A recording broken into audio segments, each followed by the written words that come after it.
Oh, there you are. Hi guys and welcome back to my channel. Leo tunasoma story ya Nick Mwendwa and the latest. Because you know I got you with these stories. Embattled Mwendwa out of prison on 4 million shilling bail. People, there it is. That's the story we are about to read. Latest. Leo is 16th November. So I always tell people I'm here for the people who want to read a story in the paper, just one story, and you don't want to buy the whole newspapers. I got you. Hiya, let me read for you. Why am I white? That lighting is too much. Yeah, that's fine. Hiya, tuanze. Let's see what is going on here. But he must keep off FKF premises, all football activities, and avoid addressing media as conditions for his temporary release from police custody. That lighting. Football Kenya Federation President Nick Mwendwa, who is facing corruption allegations over fraudulent acquisition of public funds, has walked to a temporary freedom after spending 3 nights in police custody.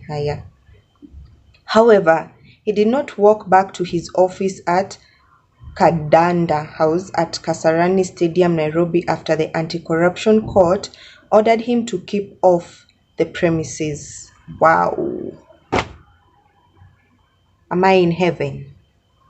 The light. Why is it not balancing?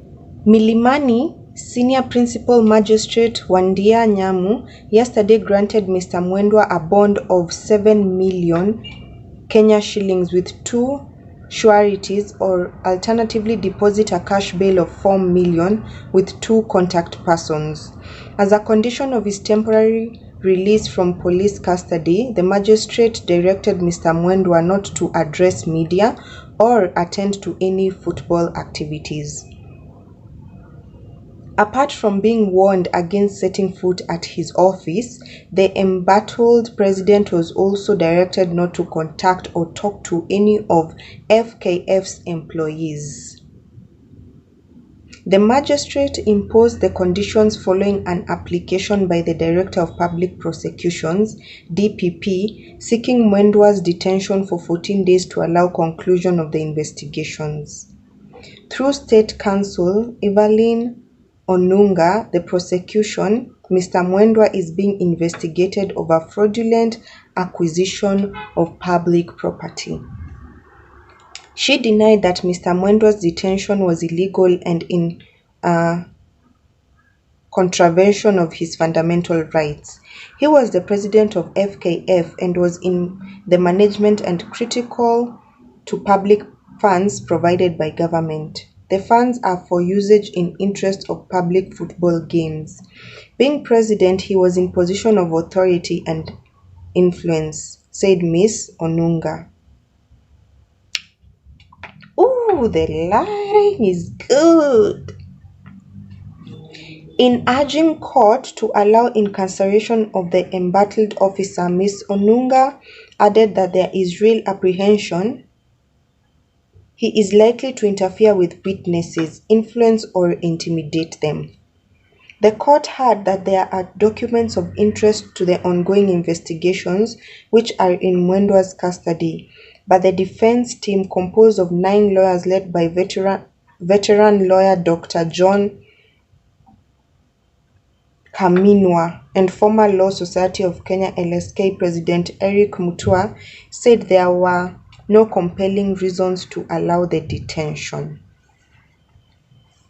The lawyer said Mr. Mwendwa's arrest on Friday was in bad faith and his detention at Gigiri police station did not meet the constitutional threshold. The court was informed that the prosecution had not prepared a holding charge, a document indicating the alleged offenses on Mr. Mwendwa. The lawyers also questioned 513 million Kenya shillings allegedly misappropriated by Mr. Mwendwa. The amount quoted in the media was attributed to the police investigators. They misrepresented in public that police were investigating misappropriation of 513 million, while in the court papers they have talked about 8.5 million and another 29.5 million allegedly discovered by the Registrar of Sports, said Mr. Mutua. It is in bad faith for the state and police to wave to the public figures that they cannot justify. An imaginable amount of 513 million, yet in court they talk of different figures, he added.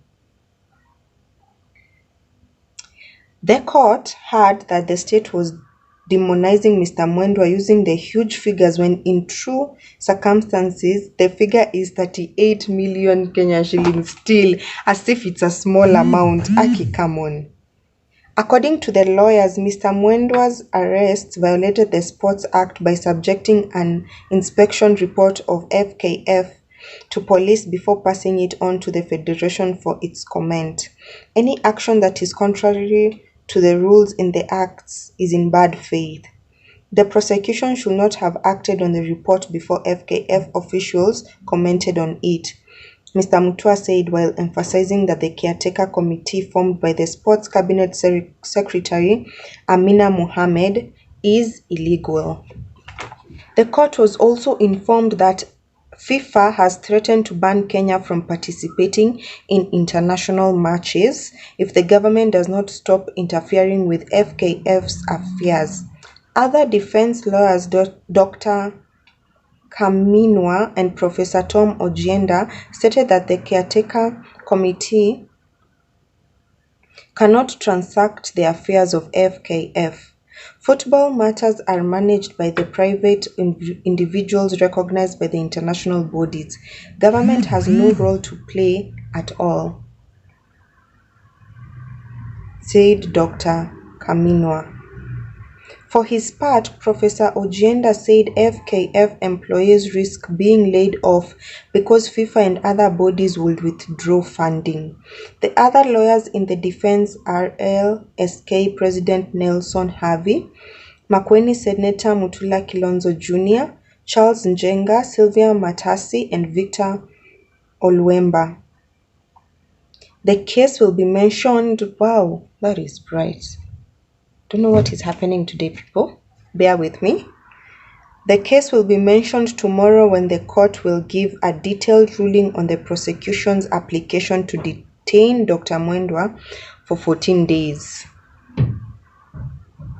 The case will be mentioned tomorrow when the court will give a detailed ruling on the prosecution's application to detain Mr. Mwendwa for 14 days. Police had also summoned FKF CEO Barry Otieno for questioning. So that is it. That's what's up. Wacha tuone what happens next. Yep. Hiya, I'll see you in my next video. Please subscribe. Bye bye.